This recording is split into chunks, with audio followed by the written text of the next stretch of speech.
बहू, ये क्या कर रही हो? अभी तो लल्ला खाली 20 दिन का हुआ है और तुम अभी से कपड़े धोने चल पड़ी। माँ जी, पिछली बार भी तो 20 दिन होते ही मैं काम करने लगी थी, तो इस बार भी कर लूंगी। नहीं नहीं बहू, अभी तेरा शरीर कच्चा है। आस पड़ोस में कोई देखेगा तो क्या बोलेगा कि सास इतनी बुरी है कि लल्ला होने पर भी बहू को 1 महीना आराम नहीं करने दिया। लेकिन माँ, गुड़िया पैदा होने के बाद भी तो मैं 20 दिन सारा काम करने लगी थी।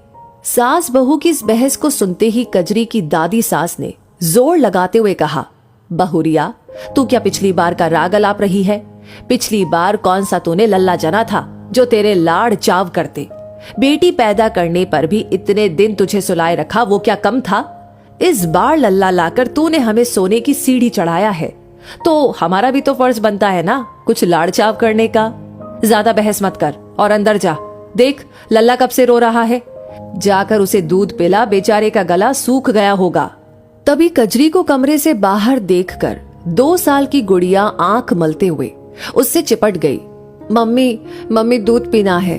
हाँ मेरी गुड़िया, अभी लाती हूँ तेरे लिए दूध, कहकर कजरी अपनी बिटिया को प्यार से पुचकारने लगी। तभी दादी सास फिर कड़क कर बोली, तुझे क्या लगता है हम तेरी बेटी को खाना पीना नहीं खिलाते? सारा दिन तेरी सास इसके पीछे पीछे घूमती रहती है। इसे तेरी सास दूध पिला देगी। तू जा लल्ला के पास। कजरी भारी कदमों से अंदर जाकर अपने बेटे को दूध पिलाने लगी, लेकिन उसका मन बहुत बेचैन था। रह रहकर उसे वो दिन याद आ रहे थे जब उसने पहली बार ही बेटी को जन्म दिया था। घर में कोई खुशी नहीं मनाई गई और दादी सास, उन्होंने तो पूरे 10 दिन तक उस बच्ची का मुंह भी नहीं देखा था। कजरी को खाना पीना भी साधारण ही दिया जाता था। हाँ, कजरी की सास कभी कभी दादी सास से छिपकर के दाल में 2 चम्मच घी डाल देती थी, तो कभी सौंठ के लड्डू खिला देती थी। कजरी के हाथ पैरों में दर्द रहता था, लेकिन मालिश वाली भी नहीं आती थी। प्रसव के 20 दिन बाद ही दादी सास ने कह दिया, बस बहुत हो गया आराम, अब बहुरिया से कह दो अपना चौका चूल्हा संभाले। काम करते करते जब बीच में कजरी की गुड़िया रोने लगती तो कजरी उसे दूध पिलाने के लिए भागती, लेकिन दादी सास ताने देते हुए कहती, बच्चे तो रोते ही है सारा दिन, इसे गोद में लेकर बैठी रहेगी तो बाकी के काम कौन करेगा? लेकिन इस बार लल्ला के पैदा होने पर घर में उत्सव का माहौल था। दादी सास ने ही सबसे पहले लल्ला को अपनी गोद में लिया था। देसी घी के लड्डू भी बना दिए गए थे और कजरी और लल्ला की मालिश के लिए भी एक दाईमा आती थी। लल्ला के रोने की आवाज सुनते ही सब कहने लगते, क्या हुआ लल्ला को? भूख लगी है क्या? कहीं तबीयत तो ना बिगड़ गई? कजरी को सब समझ में आ रहा था। उसने लल्ला को सुलाया और फिर अपनी गुड़िया के पास आकर उसे गोद में बिठा लिया। कजरी की गोद में गुड़िया को देखते ही दादी सास ने आंखें निकालते हुए कहा, बहुरिया, तुझे कहा था ना अभी तेरा शरीर कच्चा है। कजरी आज बोले बिना नहीं रह पाई। माफ करियो दादी, जितना कमजोर मेरा शरीर लल्ला पैदा करने पर हुआ है, उससे ज्यादा कच्चा तो गुड़िया पैदा करने पर हुआ था। उस बखत तो किसी को मेरा दर्द, मेरी परेशानी नजर नहीं आई, ना ही उस बखत किसी को मेरी बिटिया का रोना सुनाई पड़ता था, ना उसकी किलकारी।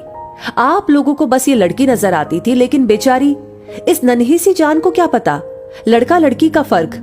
मेरी माँ ने हमेशा मुझे अपने भाई के समान ही समझा था, लेकिन लगता है आपको अपनी माँ से लाड़ दुलाड़ ना मिला, तभी तो आप अपनी खुंदक मेरी नन्ही गुड़िया पर निकालती हैं। दादी, सारे बच्चे एक जैसे ही पैदा होते हैं, फिर चाहे वो लड़का हो या लड़की, दर्द भी बराबर होता है और खुशी भी। याद रखियो दादी, वंश बहुएं ही बढ़ाती है। जब लड़की ना होवेगी तो बहू कहां से लाओगे?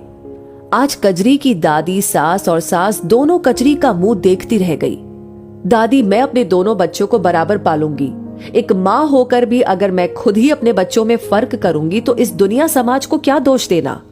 दादी की नजरें नीची हो गई थी और कजरी की सास के चेहरे पर एक मुस्कान उभर आई थी। वो तो आज तक अपने बच्चों के लिए आवाज ना उठा सकी, लेकिन कजरी ने आज वो कर दिखाया। दादी ने फिर से डांटते हुए कहा, 2 अक्षर पढ़ लिए तो अब तू मास्टरनी बन के मुझे ही पढ़ाएगी क्या? माफ कर दे इस बुढ़िया को, लेकिन अभी लल्ला का ध्यान रख। अगली सुबह जब कजरी उठी तो हैरान थी। गुड़िया दादी सास के पास खेल रही थी और दादी मुस्कुराते हुए उसके मुंह में मुरमुरे के दाने खिला रही थी। गुड़िया भी दादी की ओढ़नी को अपने चेहरे पर डालकर कभी छिप जाती, तो फिर ओढ़नी हटाकर हंस पड़ती। दादी ने आज पहली बार अपनी पड़पोती को ऐसे खेलते देखा था। उन्होंने गुड़िया को गोद में लेकर उसका माथा चूम लिया। कजरी दूर खड़ी डबडबाई आंखों से ये नजारा देख रही थी। इस कहानी को सुनकर के आप क्या महसूस कर रहे हैं? कमेंट सेक्शन में लिख करके अपनी राय हमें जरूर बताएं। और अगर ये कहानी आपको अच्छी लगी है, आपने ऑलरेडी लाइक कर दिया है, तो इसे शेयर करना बिल्कुल ना भूलें। आपके लाइक, शेयर और कमेंट्स, आपका ढेर सारा प्यार हमारे लिए होता है असली मोटिवेशन ऐसी कहानियों को आप तक पहुंचाने के लिए। साथ ही हमारी हर कहानी को सबसे पहले पाने के लिए हमारे पेज को फॉलो करना ना भूलें। धन्यवाद।